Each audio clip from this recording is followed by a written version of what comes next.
ಪ್ರೀತಿಯ ಕೇಳುಗರಿಗೆ ನಮ್ಮ ಚಾನಲ್ಗೆ ಸ್ವಾಗತ. ನೀವು ನಮ್ಮ ಚಾನಲ್ಗೆ ಹೊಸಬರಾಗಿದ್ದರೆ ದಯವಿಟ್ಟು ಸಬ್ಸ್ಕ್ರೈಬ್ ಮಾಡಿಕೊಳ್ಳಿ. Mister Raghav and Mrs Raghav ಕಥೆಯ 56ನೇ ಸಂಚಿಕೆಗೆ ಸ್ವಾಗತ.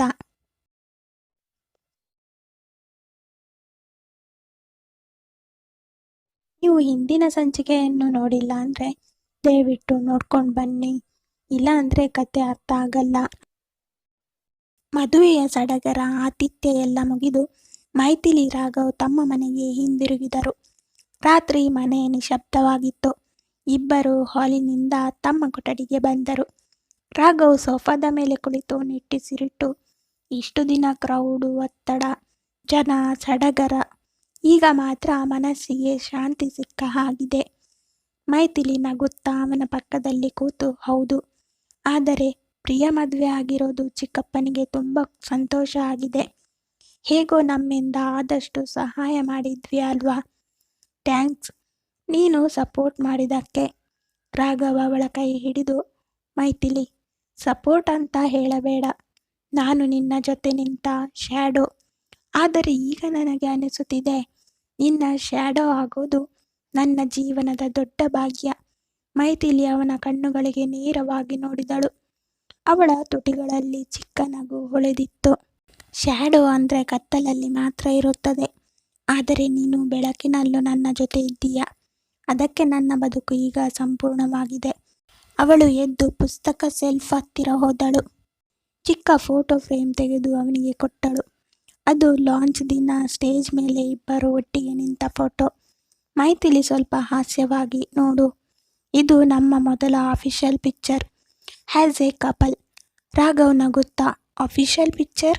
ಹಾಗಾದರೆ ಅನ್ಅಫಿಷಿಯಲ್ ಪಿಕ್ಚರ್ ಬೇರೆ ಇದೆಯಾ? ಮೈಥಿಲಿ ಕಣ್ಣುಗಳಲ್ಲಿ ತಮಾಷೆಯ ಹೊಳಪು. ಅದನ್ನು ಈಗ ತೋರಲ್ಲ, ಆದರೆ ನಮ್ಮ ಬದುಕಿನ ಮುಂದಿನ ಪೇಜ್ಗಳಲ್ಲಿ ತುಂಬೋದು ನಿಜವಾದ ಕ್ಷಣಗಳು. ರಾಘವ್ ಆ ಮಾತು ಕೇಳಿ ನಗುತ್ತಾ ಅವಳ ಕೈ ಹಿಡಿದು ತನ್ನತ್ತ ಎಳೆದ. ಇಬ್ಬರು ಹತ್ತಿರ ಹತ್ತಿರ ಕುಳಿತುಕೊಂಡರು. ಸ್ವಲ್ಪ ಹೊತ್ತು ಮೌನ. ಆ ಮೌನದಲ್ಲೇ ಮೈಥಿಲಿ ತಲೆಯನ್ನು ಅವನ ಭುಜದ ಮೇಲೆ ಇರಿಸಿಕೊಂಡಳು. ರಾಘವ್ ನಿಧಾನವಾಗಿ ಅವಳ ತಲೆಯ ಮೇಲೆ ಕೈ ಹರಡಿದ. ಮೈಥಿಲಿ, ಎಲ್ಲರೂ CEO, ಲೀಡರ್ ಅಂತ ನೋಡ್ತಾರೆ, ಆದರೆ ನನಗೆ ನೀನು ಕೇವಲ ನನ್ನ ಜೀವನದ ಸಿಂಪಲ್ ಸುಂದರ ಹೆಂಡತಿ ಅಷ್ಟೇ. ಮೈಥಿಲಿ ಕಣ್ಣು ಮುಚ್ಚಿಕೊಂಡು, ನೀನು ನನ್ನ ಜೊತೆ ಇದ್ದರೆ CEO ಹೊಣೆಗಾರಿಕೆ ಎಲ್ಲವನ್ನೂ ನಿಭಾಯಿಸಬಹುದು, ಆದರೆ ನನ್ನ ಪರ್ಸನಲ್ ಲೈಫ್ ಅದು ನಿನ್ನೊಂದಿಗೆ ಮಾತ್ರ ಸಂಪೂರ್ಣ. ಅವಳ ಧ್ವನಿಯಲ್ಲಿ ಅಷ್ಟು ಪ್ರಾಮಾಣಿಕತೆ ಇತ್ತು. ರಾಘವ್ ಹೃದಯದೊಳಗೆ ಒಮ್ಮೆಲೆ ಉಷ್ಣ ಹರಿಯಿತು. ಅವನು ನಿಧಾನವಾಗಿ ಅವಳ ಮುಖದತ್ತ ಮುಖ ತಿರುಗಿಸಿದ. ಇಬ್ಬರ ಕಣ್ಣುಗಳು ಒಂದರೊಳಗೆ ಒಂದು ಬೆರೆತು ಹೋಯಿತು. ಆ ರಾತ್ರಿ ಇಬ್ಬರು ತಮ್ಮ ದಾಂಪತ್ಯ ಜೀವನದ ಮೊದಲ ನಿಜವಾದ ಮಧುರ ಕ್ಷಣಗಳನ್ನು ಹಂಚಿಕೊಂಡರು. ಮನೆ ಹೊರಗೆ ಮಳೆ ಸುರಿಯುತ್ತಿತ್ತು. ಒಳಗೆ ಇಬ್ಬರ ಬದುಕಿನ ಹೊಸ ಅಧ್ಯಾಯ ಶುರುವಾಯಿತು. ಪ್ರೀತಿ, ನಂಬಿಕೆ ಹಾಗೂ ಜೊತೆಯಾಗಿರುವ ಶಪಥದೊಂದಿಗೆ. ಮಳೆ ಹೊರಗೆ ನಿಧಾನವಾಗಿ ಸುರಿಯುತ್ತಿತ್ತು. ಒಳಗೆ ದೀಪಗಳ ಬೆಳಕು ಮೃದುವಾಗಿ ಹರಡಿತ್ತು. ಕೊಠಡಿಯಲ್ಲಿ ಹೂವಿನ ಪರಿಮಳ ತುಂಬಿಕೊಂಡಿತ್ತು. ಮೈಥಿಲಿ ಕಿಟಕಿಯ ಹತ್ತಿರ ನಿಂತು ಮಳೆಯ ಹನಿ ಬೀಳುವುದನ್ನು ನೋಡುತ್ತಾ ನಗುತ್ತಿದ್ದಳು. ರಾಘವ್ ಹಿಂಬದಿಯಿಂದ ನಿಧಾನವಾಗಿ ಬಂದು ಅವಳ ಕೈ ಹಿಡಿದ. ರಾಘವ್ ಮೃದುವಾಗಿ, ಎಷ್ಟು ಸುಂದರ ರಾತ್ರಿ, ಆದರೆ ನಿನ್ನ ಜೊತೆ ಇದ್ದಾಗ ಮಳೆಯೂ ಹಿನ್ನೆಲೆ ಸಂಗೀತ ಅನಿಸುತ್ತಿದೆ. ಮೈಥಿಲಿ ಅವನತ್ತ ತಿರುಗಿ ಕಣ್ಣಲ್ಲಿ ನಗು ಬೆರೆಸಿ ನೋಡಿದಳು. ನೀನು ಹೀಗೆ ಮಾತಾಡೋದಕ್ಕೆ CEO ಮೈಥಿಲಿ ಅಲ್ಲ, ಹೆಂಡತಿ ಮೈಥಿಲಿ ಮೆಲ್ಟ್ ಆಗ್ತಾಳೆ. ಅವಳ ಮಾತಿಗೆ ರಾಘವ್ ನಗುತ್ತಾ ಅವಳನ್ನು ಹತ್ತಿರಕ್ಕೆ ಎಳೆದ. ಅವರಿಬ್ಬರ ನಡುವೆ ಕೇವಲ ಉಸಿರಿನ ಅಂತರ ಮಾತ್ರ ಉಳಿದಿತ್ತು. ಮೈಥಿಲಿ ಸ್ವಲ್ಪ ಲಜ್ಜೆಯಿಂದ, ಇಷ್ಟು ಜನರ ನಡುವೆ ಒತ್ತಡದಲ್ಲಿ ಕಳೆದ ದಿನಗಳ ನಂತರ ಇವತ್ತು ನಿಜವಾಗಿಯೂ ನಾನು ನಿನ್ನ ಜೊತೆ ಮಾತ್ರ ಇದ್ದೇನೆ ಅನಿಸುತ್ತಿದೆ.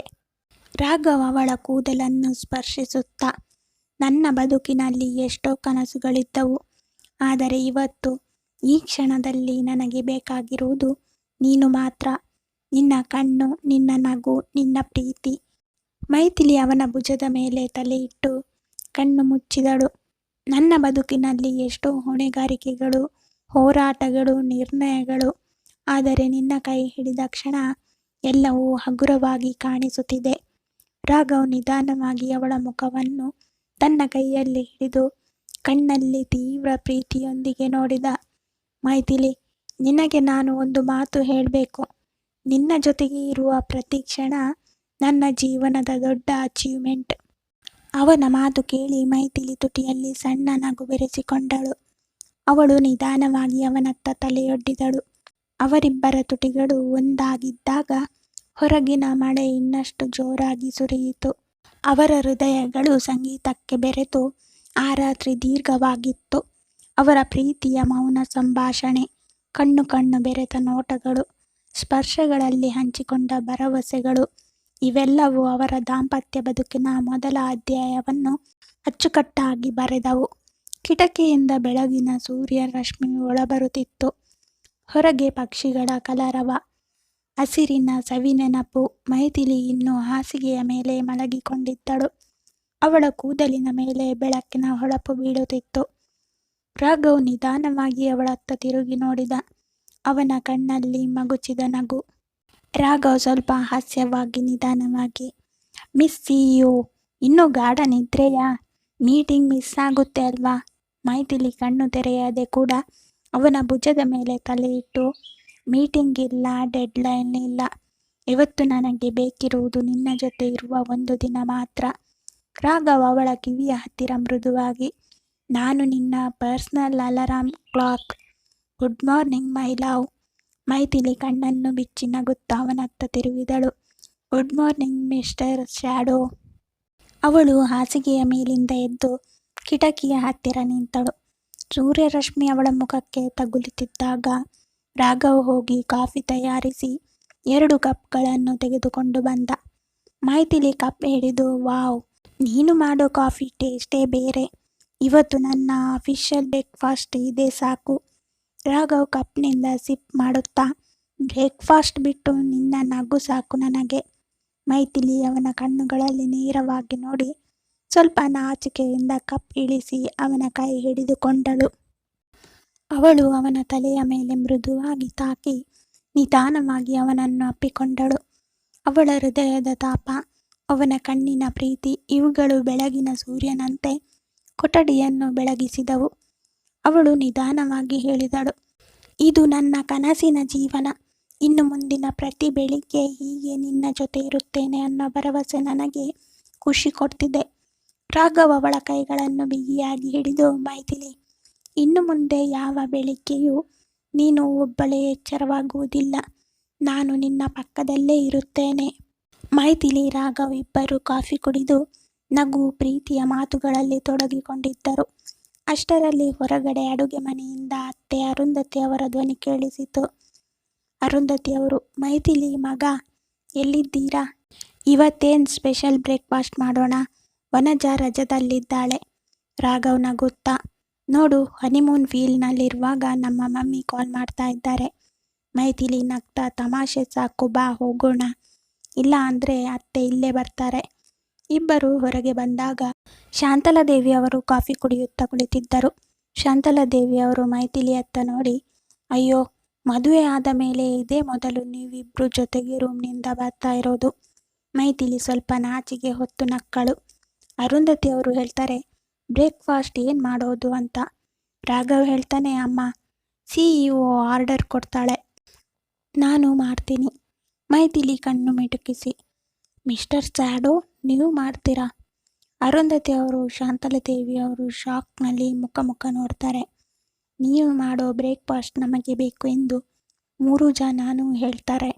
ರಾಘವ್ ಹೇಳ್ತಾನೆ, ಕೂಲ್, ನಾನು ಮಾಡ್ತೀನಿ ಹೇಳ್ದೆ, ಆದರೆ ನೀವು ನನಗೆ ಹೆಲ್ಪ್ ಮಾಡಿದರೆ ಮಾಡ್ತೀನಿ ಹೇಳ್ತಾನೆ. ಎಲ್ಲರೂ ನಕ್ಕರು. ಸರಿ ಬನ್ನಿ, ಎಲ್ಲರೂ ಸೇರಿ ಮಾಡೋಣ ಹೇಳಿ 3 ಜನ ನಗ್ತಾ ಕಿಚನ್ಗೆ ಹೋಗ್ತಾರೆ. ರಾಘವ್ ಇಡ್ಲಿ ಬ್ಯಾಟರ್ ಮಿಕ್ಸ್ ಮಾಡ್ತಿದ್ದ. ಮೈಥಿಲಿ ಅವನಿಗೆ ಸಹಾಯ ಮಾಡೋದರ ಹೆಸರಿನಲ್ಲಿ ಬಟರ್ ಸ್ಪಿಲ್ ಆಗುವಂತೆ ಮಾಡಿದಳು. ಅರುಂಧತಿ ಅವರು ಗಂಭೀರವಾಗಿ ನಟಿಸಿ ಇವರಿಬ್ಬರನ್ನ ನೋಡಿ ಕಿಚನ್ನಲ್ಲಿ ರೊಮ್ಯಾನ್ಸ್ ಮಾಡ್ತಾರೆ. ಶಾಂತಲಾದೇವಿ ಅವರು ಹಾಸ್ಯವಾಗಿ, ಹೌದು, ಈ ಇಬ್ಬರ ನಗು, ಮಾತು, ಮುದ್ದಾಟ ನೋಡಿ ನಮಗೆ ಓಲ್ಡ್ ಡೇಸ್ ನೆನಪಾಗ್ತಿದೆ ಅಲ್ವಾ? ಮೈಥಿಲಿ ಅಜ್ಜಿಯ ಕೈ ಹಿಡಿದು, ಇನ್ನು ಮುಂದೆ ನಮ್ಮ ಜೀವನಕ್ಕೆ ನಿನ್ನ ಆಶೀರ್ವಾದವೇ ದೊಡ್ಡ ಸಪೋರ್ಟ್. ಅವಳು ತಲೆಯನ್ನು ಶಾಂತಲಾದೇವಿಯ ಮಡಿಲಲ್ಲಿ ಇಟ್ಟಳು.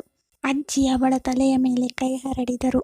ರಾಘವ್ ಅವಳತ್ತ ನೋಡಿ ನಿಧಾನವಾಗಿ, ನೀನು ನನ್ನ ಹೆಂಡತಿ ಮಾತ್ರ ಅಲ್ಲ, ಈ ಮನೆಯ ಮಗಳು ಕೂಡ. ಅದಕ್ಕೆ ಎಲ್ಲರ ಕಣ್ಣಲ್ಲಿ ನೀನು ಇಷ್ಟೊಂದು ಪ್ರೀತಿ ಕಾಣ್ತೀಯ. ಮೈಥಿಲಿ ಕಣ್ಣಲ್ಲಿ ಸಂತೋಷದ ಕಣ್ಣೀರು. ಅಡುಗೆ ಮನೆ ಸುವಾಸನೆಯಿಂದ ತುಂಬಿತ್ತು. ರಾಘವ್ ಬಟರ್ ಮಿಕ್ಸ್ ಮಾಡ್ತಿದ್ದ. ಮೈಥಿಲಿ ತಮಾಷೆ ಮಾಡುತ್ತಿದ್ದಳು. ಅರುಂಧತಿ ಅವರು ಕೈಕಟ್ಟಿ ನಿಂತುಕೊಂಡು, ಇವರಿಬ್ಬರನ್ನ ನೋಡಿದ್ರೆ ನನಗೆ ಓಲ್ಡ್ ಸೀರಿಯಲ್ ನೆನಪಾಗ್ತಿದೆ. ಕಿಚನ್ನಲ್ಲೇ ಲವ್ ಸ್ಟೋರಿ ನಡೆಯುತ್ತಾ ಇತ್ತು. ಮೈಥಿಲಿ ನಗುತ್ತಾ, ಅತ್ತೆ, ನಮ್ದು ಸೀರಿಯಲ್ ಅಲ್ಲ, ರಿಯಲ್ ಸ್ಟೋರಿ. ಶಾಂತಲಾದೇವಿ ಅವರು ನಗುತ್ತಾ, ಹೌದು, ಆದರೆ ನಿಮ್ಮ ಸ್ಟೋರಿಗೆ ಫ್ಯಾಮಿಲಿ ಆಡಿಯನ್ಸ್. ಅದಾದ ಮೇಲೆ ಬ್ರೇಕ್ಫಾಸ್ಟ್ ಸಿದ್ಧ. ಎಲ್ಲರೂ ಒಂದೇ ಟೇಬಲ್ನಲ್ಲಿ ಕೂತು ತಿಂದರು. ಶಾಂತಲಾದೇವಿ ಅವರು ಬ್ಲೆಸ್ಸಿಂಗ್ ಕೊಟ್ಟರು. ನೀವು ಇಬ್ಬರು ಒಂದೇ ಬಟ್ಟಲಿನಲ್ಲಿ ಇಡ್ಲಿ ತಿನ್ನೋದು ನೋಡಿ ನನಗೆ ಸಂತೋಷ ಆಯಿತು. ಈ ಪ್ರೀತಿ ಸದಾ ಹೀಗೆ ಇರಲಿ. ಮೈಥಿಲಿ ಲಜ್ಜೆಯಿಂದ ತಲೆ ಆಡಿಸಿದಳು. ಬ್ರೇಕ್ಫಾಸ್ಟ್ ನಂತರ ಎಲ್ಲರೂ ತಮ್ಮ ತಮ್ಮ ಕೆಲಸದಲ್ಲಿ ಬಿಸಿ. ಅಜ್ಜಿ ಭಜನೆಗೆ ಕುಳಿತರು. ಅರುಂಧತಿ ಅವರು ಫೋನ್ ಕಾಲ್ನಲ್ಲಿ ತೊಡಗಿಕೊಂಡರು. ಮೈಥಿಲಿ ಸ್ಲೋಲಿ ಬಾಲ್ಕನಿಗೆ ಬಂದಳು. ಬೆಳಗಿನ ಕೂಲ್ ಗಾಳಿ, ಹಸಿರು ಗಿಡಗಳು, ಹಕ್ಕಿಗಳ ಕೂಗು, ಪರ್ಫೆಕ್ಟ್ ರೊಮ್ಯಾಂಟಿಕ್ ಸೆಟ್ಟಿಂಗ್. ರಾಘವ್ ಅವಳ ಹಿಂದೆ ಬಂದು ಕೈ ಹಾಕಿದ. ನೀನು ಇಲ್ಲದಿದ್ದರೆ ಈ ಮನೆಗೆ ಮೀನಿಂಗ್ ಇರುತ್ತಿತ್ತಾ? ಮೈಥಿಲಿ ಅವನತ್ತ ತಿರುಗಿ, ಮೀನಿಂಗ್ ಅಂದರೆ ನೀನು ಇರೋದ್ರಿಂದಲೇ ನನಗೆ ಈ ಮನೆ ಹ್ಯಾವೆನ್ ಅನಿಸುತ್ತಿದೆ. ರಾಘವ್ ಅವಳ ಕಣ್ಣೊಳಗೆ ನೋಡುತ್ತಾ, ನೀನು ನಗೋದಷ್ಟೇ ಸಾಕು, ನನಗೆ ಉಳಿದ ಪ್ರಪಂಚ ಬೇಡ. ನಿನ್ನ ನಗು, ನಿನ್ನ ಮಾತು, ನಿನ್ನ ಪ್ರೀತಿ, ಅದೇ ನನಗೆ ಸಂಪತ್ತು. ಮೈಥಿಲಿ ನಿಧಾನವಾಗಿ ಅವನ ಹೃದಯಕ್ಕೆ ತಲೆ ಇಟ್ಟುಕೊಂಡಳು. ನಿನ್ನ ಹತ್ತಿರ ಇರುವಾಗ ನನಗೆ ಯಾವ ಭಯವೂ ಇಲ್ಲ. ಅತ್ತೆ, ಅಜ್ಜಿ ಬ್ಲೆಸ್ಸಿಂಗ್ ಜೊತೆ ನಿನ್ನ ಪ್ರೀತಿ ನನ್ನ ಜೀವನದ ದೊಡ್ಡ ಗಿಫ್ಟ್. ರಾಘವ್ ಅವಳ ತಲೆಯ ಮೇಲೆ ತುಟಿಗಳನ್ನು ಮುದ್ದಿಸಿದ. ನೀನು ನನ್ನ ಫಾರೆವರ್. ಅವರು ಇಬ್ಬರು ಮೌನವಾಗಿ ಬಾಲ್ಕನಿ ಗಾಳಿಯಲ್ಲಿ ತೂಗುತ್ತಾ ನಿಂತರು. ಹೊರಗಡೆ ಹಕ್ಕಿಗಳು ಕೂಗುತ್ತಿತ್ತು. ಮನೆ ಒಳಗಡೆ ಅಜ್ಜಿ ಹಾಡುತ್ತಿದ್ದ ಭಜನೆಯ ಶಬ್ದ ಬರುತ್ತಿತ್ತು.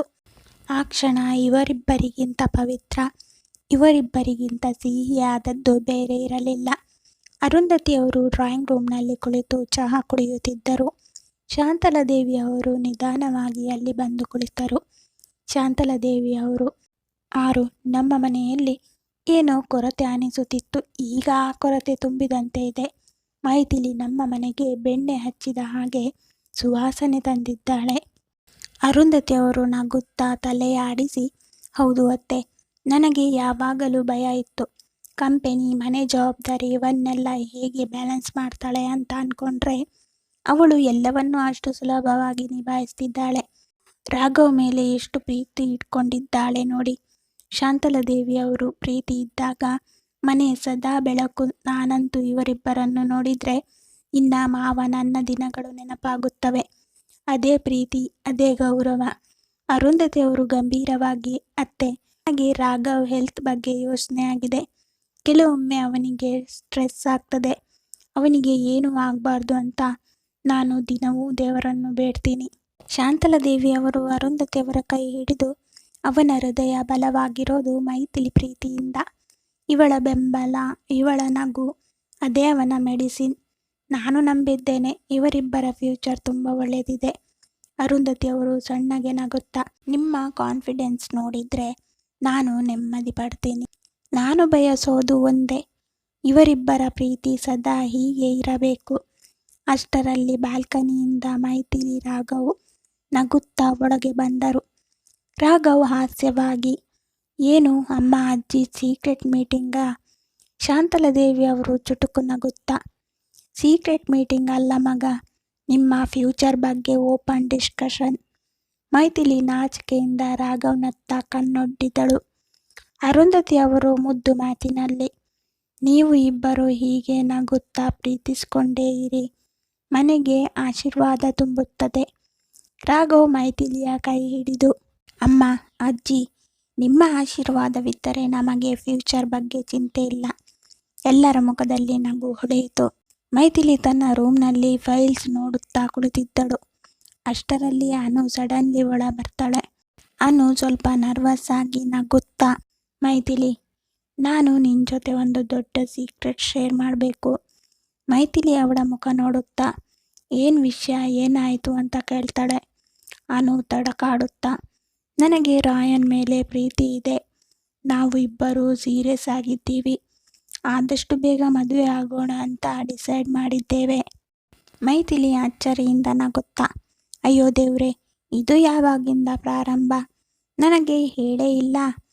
ಅನು ಕಣ್ಣಲ್ಲಿ ಕಣ್ಣಿಟ್ಟು, ಸಾರಿ ಮೈಥಿಲಿ, ನಿನಗೆ ಹೇಳಬೇಕು ಅನಿಸ್ತು, ಆದರೆ ಕನ್ಫರ್ಮ್ ಆಗಿಲ್ಲದಿರೋದರಿಂದ ತಡವಾಯಿತು. ಈಗ ನಾನು ಶ್ಯೂರ್, ಅವನು ನನಗೆ ಲೈಫ್ ಪಾರ್ಟ್ನರ್. ಮೈಥಿಲಿ ಸಂತೋಷದಿಂದ ಅವಳ ಕೈ ಹಿಡಿದುಕೊಂಡಳು. ಅನು, ನಿನ್ನ ಮುಖ ನೋಡಿದರೆ ನಿಜವಾಗಿಯೂ ನೀನು ರೈಟ್ ಡಿಸಿಷನ್ ತಗೊಂಡಿದ್ದೀಯಾ ಅನಿಸ್ತಿದೆ. ನಾನು ನಿನ್ನ ಜೊತೆಯಲ್ಲಿದ್ದೀನಿ. ಈ ಸುದ್ದಿ ಕೇಳಿ ಅಮ್ಮ, ಅಜ್ಜಿ, ಎಸ್ಪೆಷಲಿ ರಾಘವ್ ತುಂಬ ಖುಷಿ ಪಡ್ತಾರೆ. ಇನ್ನೊಂದು ಕಡೆ ರಾಯನ್ ಕಾಫಿ ಶಾಪ್ನಲ್ಲಿ ರಾಘವ್ ಮತ್ತು ನವೀನ್ ಜೊತೆ ಕೂತಿದ್ದ. ಸಣ್ಣದಾಗಿ ಮಾತು ಶುರು ಮಾಡಿದ ರಾಯನ್, ನಾನು ಒಂದು ವಿಷಯ ಹೇಳಬೇಕು. ನೀವು ಇಬ್ಬರು ನನ್ನ ಫ್ಯಾಮಿಲಿ ಅಂದರೆ ತಪ್ಪಾಗಲ್ಲ. ನಾನು ಅನು ಜೊತೆ ರಿಲೇಷನ್ಶಿಪ್ನಲ್ಲಿದ್ದೀನಿ. ನಾವು ಮದುವೆ ಬಗ್ಗೆ ಸೀರಿಯಸ್ ಆಗಿ ಯೋಚಿಸ್ತಿದ್ದೇವೆ. ರಾಘವ್ ಕಣ್ಣು ಬಿಸಿ ಮಾಡಿ ನಂತರ ನಗುತ್ತಾ, ಓ, ಅದೇನು ತಡವಾಗಿಸದೆ ಹೇಳಿದ್ದೀಯಾ? ನಿನಗೂ ಅನುಗೂ ನನ್ನ ಬ್ಲೆಸ್ಸಿಂಗ್ಸ್. ನಿನಗೆ ಯಾವಾಗಲೂ ನಾನು ಬ್ರದರ್ ಇದ್ದ ಹಾಗೆ. ನವೀನ್ ತಮಾಷೆ ಮಾಡುತ್ತಾ, ನಮ್ಮ ಟೀಮ್ನಲ್ಲಿ business deals, court case, fight ಎಲ್ಲ ಸೆಟಲ್ ಆಗೋಕ್ಕೆ ಟೈಮ್ ಬೇಕಾಗುತ್ತೆ. But love deals overnight fix ಆಗ್ತದಂತೆ. Congrats man. ರಾಯನ್ ನಗುತ್ತಾ, ಥ್ಯಾಂಕ್ ಯು. ನನಗೆ ನಿಮ್ಮ ಇಬ್ಬರ ಸಪೋರ್ಟ್ ಬೇಕು. ನಾನು ಅನುಗೆ ಹ್ಯಾಪಿ ಲೈಫ್ ಕೊಡಲು ಬಯಸುತ್ತೇನೆ. ರಾಘವ್ ಅವನ ಬೆನ್ನಿಗೆ ತಟ್ಟಿದ. ಅದು ನಿನ್ನಲ್ಲಿ ಇದೆ ರಾಯನ್. ನೀನು loyal. Anu lucky girl. Naveen coffee ಮಗ್ಗೆತ್ತಿ, to Ryan and Anu, new love story success ಆಗಲಿ. 3 ಜನ ಚಿಯರ್ಸ್ ಮಾಡಿದರು. ಅನು ತಾಯಿ ಸೋಫಾದ ಮೇಲೆ ಕುಳಿತು ಪತ್ರಿಕೆ ಓದುತ್ತಿದ್ದರು. ಅನು ಕೈ ಹಿಡಿದು ಅವರ ಪಕ್ಕದಲ್ಲಿ ಕುಳಿತಳು. ಅನು ನರ್ವಸ್ ಆಗಿ, ಅಮ್ಮ, ನಾನು ಒಂದು ವಿಷಯ ಹೇಳಬೇಕು. ನೀವು ಶಾಂತವಾಗಿ ಕೇಳ್ತೀರಾ? ಕಮಲಮ್ಮ ಅವಳತ್ತ ನೋಡುತ್ತಾ, ಏನಾಯಿತು? ನಿನ್ನ ಮುಖದಲ್ಲಿ ಸೀರಿಯಸ್ ಲುಕ್ ಇದೆ. ಏನೋ ದೊಡ್ಡ ನಿರ್ಧಾರ ತಗೊಂಡಿದ್ದೀಯಾ? ಅನು ಆಳವಾದ ಉಸಿರೆಳೆದು, ಹೌದು ಅಮ್ಮ, ನನಗೆ ರಾಯನ್ ಮೇಲೆ ಪ್ರೀತಿ ಇದೆ. ನಾವು ಇಬ್ಬರು ಮದುವೆಯಾಗೋ ನಿರ್ಧಾರ ಮಾಡಿದ್ದೇವೆ. ಕಮಲಮ್ಮ ಶಾಕ್ ಆಗಿ, ಏನು ಹೇಳ್ತಾ ಇದ್ದೀಯಾ ನೀನು? ರಾಯನ್? ಯಾರವನು? ಎಷ್ಟು ದಿನದಿಂದ ಈ ವಿಷಯ ನಡೆಯುತ್ತಿದೆ? ಅನ್ನು ಸಾಧು ಧ್ವನಿಯಲ್ಲಿ, ಅವನು ತುಂಬ ಒಳ್ಳೆಯವನು. ಕ್ಯಾರೆಕ್ಟರ್ ಕ್ಲೀನ್, ರೆಸ್ಪಾನ್ಸಿಬಿಲಿಟಿ ಗೊತ್ತಿರುವವನು. ನನಗೆ ಅವನ ಜೊತೆ ಫ್ಯೂಚರ್ ಸೇಫ್ ಅನ್ನಿಸ್ತಿದೆ. ನಾವು ಹಲವು ತಿಂಗಳಿನಿಂದ ಮಾತಾಡ್ತಾ ಇದ್ದೇವೆ. ಈಗ ನಾನು ಅವನನ್ನು ಪ್ರೀತಿಸ್ತಾ ಇದ್ದೇನೆ. ಕಮಲಮ್ಮ ನಿಮಿಷ ಕಾಲ ಶಾಂತವಾಗಿ, ನಂತರ ಗಂಭೀರವಾಗಿ, ಅನು, ಮದುವೆ ಅಂದರೆ ಕೇವಲ ಪ್ರೀತಿಯಲ್ಲ, ಕುಟುಂಬ, ಬ್ಯಾಕ್ಗ್ರೌಂಡ್, ವ್ಯಾಲ್ಯೂಗಳನ್ನು ನೋಡಬೇಕು. ನಾನು ಒಮ್ಮೆ ಅವನನ್ನು ನೋಡಬೇಕು. ಅನು, ಆಯಿತು ಅಮ್ಮ, ನೀವು ಮೀಟ್ ಮಾಡಿದರೆ ಅವನನ್ನು ಒಪ್ಕೋತೀರಿ ಅನ್ನೋದನ್ನೇ ನಾನು ಕಾಯ್ತೀನಿ. ನನಗೆ ಬೇರೆ ಏನು ಬೇಡ, ನಿಮ್ಮ ಆಶೀರ್ವಾದ ಬೇಕು. ಕಮಲಮ್ಮ ಅವಳ ತಲೆಯ ಮೇಲೆ ಕೈ ಇಟ್ಟು, ನಿನ್ನ ಸಂತೋಷವೇ ನನ್ನ ಕನಸು.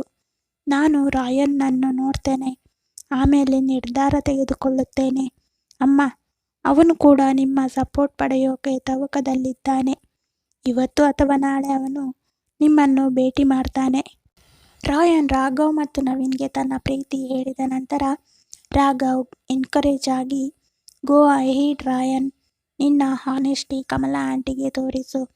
ಅವರಿಗೆ ನಿನ್ನ ಸಿನ್ಸಿಯಾರಿಟಿ ಗೊತ್ತಾದರೆ ಶಿ ವಿಲ್ ಅಗ್ರಿ. ನವೀನ್ ಚುಟುಕು ನಗುತ್ತಾ, ನಾನು ಹೇಳ್ತೀನಿ ಅನು ಲಕ್ಕಿ, ನಿನ್ನ ಕ್ಯಾರೆಕ್ಟರ್ ನನಗೆ ಗೊತ್ತಿದೆ, ಹೀಗಾಗಿ ಟೆನ್ಷನ್ ಬೇಡ. ರಾಯನ್ ಆತಂಕದಿಂದ, ಥ್ಯಾಂಕ್ಸ್. ಟುಮಾರೋ ನಾನು ಕಮಲಾ ಆಂಟಿಯನ್ನು ಭೇಟಿ ಮಾಡ್ತೀನಿ. ನನಗೆ ಅವರ ಬ್ಲೆಸ್ಸಿಂಗ್ ಬೇಕು. ಕತೆ ಮುಂದುವರಿಯೋದು. ಈ ಕತೆ ಇಷ್ಟ ಆಗಿದ್ದರೆ ಲೈಕ್ ಮಾಡಿ, ಶೇರ್ ಮಾಡಿ. ಸಬ್ಸ್ಕ್ರೈಬ್ ಮಾಡಿದವರು ದಯವಿಟ್ಟು ಸಬ್ಸ್ಕ್ರೈಬ್ ಮಾಡಿಕೊಳ್ಳಿ. ಧನ್ಯವಾದ.